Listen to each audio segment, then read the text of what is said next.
Hello students, welcome back to my channel. And आज हम बात करने वाले हैं कॉन्स्टिट्यूशन के बारे में, जो एक इंडियन गवर्नमेंट एंड पॉलिटिक्स का बहुत ही इम्पोर्टेंट टॉपिक है। आज इस वीडियो में हम कवर करने वाले हैं कि कॉन्स्टिट्यूशन क्या होता है और उसके बेसिक फंक्शंस क्या होते हैं। चलिए जल्दी से स्टार्ट करते हैं। तो कॉन्स्टिट्यूशन, जैसा कि हम सब जानते हैं, कि एक तरह की रूल बुक है। मैं अपने स्टूडेंट्स को जब भी कॉन्स्टिट्यूशन के बारे में समझाती हूँ तो मैं उन्हें उनकी स्कूल डायरी का एग्जाम्पल देती हूँ कि जिस तरीके से एक school diary different types of rules and regulations mention करती है, किस टाइम से किस टाइम तक स्कूल चलेगा, कब एग्जामिनेशंस होंगे, कब रिजल्ट आएगा, कब पीटीएम होगी, उसी तरीके का फंक्शन कॉन्स्टिट्यूशन भी कंट्री के अंदर परफॉर्म करती है। जैसे कि आपकी डायरी आपको मेंशन करती है कि 8 o'clock to 2 o'clock बेसिकली जो इंडियन सिस्टम में स्कूल्स चलते हैं, सो ये टाइम पीरियड जो है वो स्कूल का होगा और किस टाइम आपको आना है, किस टाइम आप आएंगे तो वो लेट फंक्शन होगा। सो ये सब जो है मेंशन किया जाता है with in the school diary. ऐसा ही कुछ इंडियन कॉन्स्टिट्यूशन या किसी भी कंट्री की कॉन्स्टिट्यूशन में भी मेंशन किया जाता है। तो जैसे कि डायरी एक रूल बुक है, वैसे ही जो कॉन्स्टिट्यूशन होती है वो भी एक रूल बुक कहलाती है। जो फर्स्ट चीज हमने कॉन्स्टिट्यूशन के बारे में समझी वो ये है कि वो एक रूल्स से भरी हुई बुक है। नेक्स्ट चीज जो हम कॉन्स्टिट्यूशन के बारे में समझेंगे वो है उसके फंक्शंस, और उन्हीं को समझते हुए हम एक डेफिनेशन अराइव करेंगे कॉन्स्टिट्यूशन की। जो पहला फंक्शन है वो है कि वो कोऑर्डिनेशन को अलाउ करता है। कोऑर्डिनेशन को अलाउ करने का क्या मतलब है? फॉर एग्जाम्पल, मान लीजिए अगर स्कूल डायरी में स्कूल के अंदर आने और जाने का टाइम मेंशन ना हो तो उसको किस तरीके से ऑपरेट किया जाएगा। स्टूडेंट्स किसी भी टाइम आएंगे, किसी भी टाइम जाएंगे। Same situation will be with the staff as well. ठीक है, टीचर्स भी कभी भी आएंगे, कभी भी जाएंगे। तो उससे क्या होगा, कोई एक पैटर्न फॉलो नहीं हो पाएगा। ठीक है, एक कॉन्स्टिट्यूएंट यूनिट्स जो है वो कोऑर्डिनेशन में फंक्शन नहीं कर पाएंगे। उसी तरीके से अगर कॉन्स्टिट्यूशन में ये चीज मेंशन ना हो कि क्या आपका राइट है, क्या आपकी ड्यूटी है, किस चीज पे आपको पनिश किया जाएगा, तो क्या होगा, कंट्री के अंदर एक क्योटिक सिचुएशन हो जाएगी और कोऑर्डिनेशन नहीं होगा अमंग द पीपल। ठीक है, कोऑर्डिनेशन को लाने के लिए और एक अश्योरेंस भी देने के लिए, अभी कैसे एक स्टूडेंट इंश्योर करेगा कि वो 8 बजे जा रहा है तो बाकी स्टूडेंट्स भी 8 बजे ही आ रहे होंगे, क्योंकि वो चीज डायरी में मेंशन्ड है।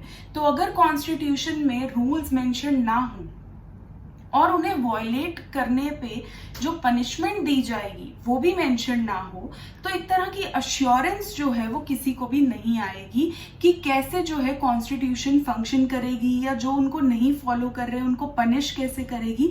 तो इसलिए जो है कॉन्स्टिट्यूशन जो है कोऑर्डिनेशन और अश्योरेंस जो है इंश्योर करती है। The second thing is specification of decision making powers। अब आपकी जो स्कूल डायरी है उसमें ये भी मेंशन होता है कि पीटीएम जो है वो कब होगी। ठीक है, देन आपको ये चीज समझाई जाती है कि पीटीएम जो है वो आपको पहले अपनी क्लास टीचर के पास जाना है, फिर आपको अपनी सब्जेक्ट टीचर्स के पास जाना है, और सबकी जो पावर है वो एलोकेटेड होती है with in the rule book. ऐसा ही कुछ कॉन्स्टिट्यूशन भी करती है।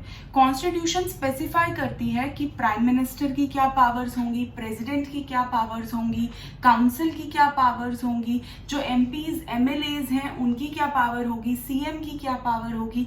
और इससे क्या होगा कि जो चेक्स एंड बैलेंसेस का सिस्टम हमारी कंट्री के अंदर चल रहा है, जहां पर एक ऑर्गन दूसरे को चेक करता है और बैलेंस इंश्योर करता है, एक कोऑर्डिनेशन बना करके रखता है, वहां पर जो है ये सिस्टम बहुत ज्यादा काम आएगा। कॉन्स्टिट्यूशन में स्पेसिफाई किया जाता है कि डिसीजन मेकिंग पावर किसकी होगी। Next function is limitations on the power of the government. ये बहुत ही ज्यादा इंपॉर्टेंट है।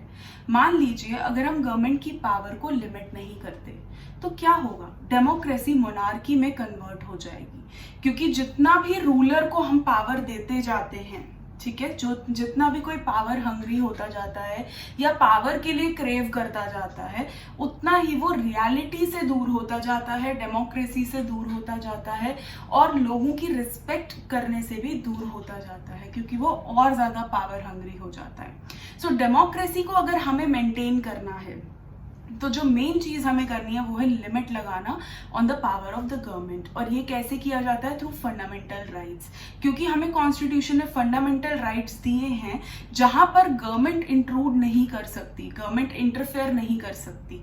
तो वो एक तरह की लिमिट है on the power of the government placed by the constitution. And The next function is aspirations and goals of the society. So जितने भी aspirations और goals हैं, मेरी कुछ उम्मीदें हैं मेरी सरकार से, ठीक है, मेरी गवर्नमेंट से, तो वो सारी चीजें कहाँ मेंशन्ड है? कॉन्स्टिट्यूशन में मेंशन्ड है in the form of directive principles of state policy, जो कि एक सोशो इकोनॉमिक गाइडलाइंस होती हैं जो गवर्नमेंट को बताती हैं कि किस तरीके से उसको अपने काम को करना है ताकि बेस्ट से बेस्ट रिजल्ट जो है वो आ सके और जो उनके एजेंडाज हैं वो पूरे हो सके। Part 4 of the Indian constitution जो है वो डीपीएसपीज की बात करता है। सो जितने भी एस्पिरेशंस एंड गोल्स हैं सोसाइटी के, उनको भी कॉन्स्टिट्यूशन मेंशन करती है। तो हमने देखा कि कॉन्स्टिट्यूशन एक बुक है जिसमें रूल्स होते हैं, जिनमें डिसीजन मेकिंग की बात की जाती है, एस्पिरेशंस एंड गोल्स मेंशन है सोसाइटी के, और किस तरीके से लिमिट्स जो है वो गवर्नमेंट पे प्लेस होंगी ये बताया जाता है। डिसीजंस कौन कब कहाँ कैसे लेगा इसको स्पेसिफाई किया जाता है। सो हम ये कह सकते हैं कि कॉन्स्टिट्यूशन एक ऐसी बुक है जो कि लॉ मेकिंग के फंक्शन में हेल्प करती है, किस तरीके से लॉ इम्प्लीमेंट हो रहा है उसको भी चेक करती है, और कैसे लॉ फॉलो हो रहा है या नहीं हो रहा, और अगर नहीं हो रहा तो पनिशमेंट किस तरीके से दी जाएगी उसको भी वो इंश्योर करती है। नेक्स्ट चीज जो है वो आइडेंटिटीज की बात जो है इंडिविजुअल की जाती है।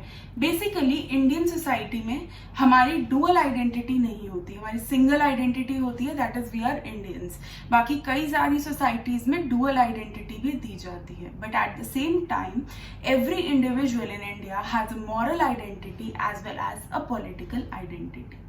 जब मैं पॉलिटिकल आइडेंटिटी की बात करती हूँ तो पॉलिटिकल आइडेंटिटी हम सबकी पॉलिटिक्स से रिलेटेड आइडेंटिटी को बताता है। For example, I am a Hindu, then I am an Indian, ठीक है। सो ये मेरी एक पॉलिटिकल आइडेंटिटी हो गई कि कोई भी पॉलिसी जो हिंदू से रिलेटेड बनाई जाएगी वो मुझे कंसर्न करेगी। देन कोई भी आइडेंटिटी जो विमेन से रिलेटेड बनाई जाएगी वो मुझे कंसर्न करेगी। एंड कोई भी अगर पॉलिसी जो है वो इंडियन से रिलेटेड बनाई जाएगी तो वो भी मुझे कंसर्न करेगी। So that is my political identity. The second part which deals with the identity thing is moral identity. अब ये moral identity क्या कहती है? हर इंडिविजुअल अपने आप को एक स्पेसिफिक आइडेंटिटी से देखता है, जैसे कि I am honest, I am sincere, I am intelligent. जितनी भी वैल्यूज से एसोसिएटेड आइडेंटिटीज होती हैं वो सारी फंडामेंटल आइडेंटिटी का एक पार्ट होती हैं as a moral identity.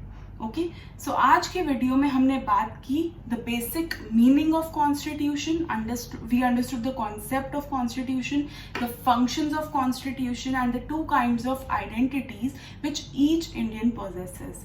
Right, in the next one I'll continue with this topic of constitution.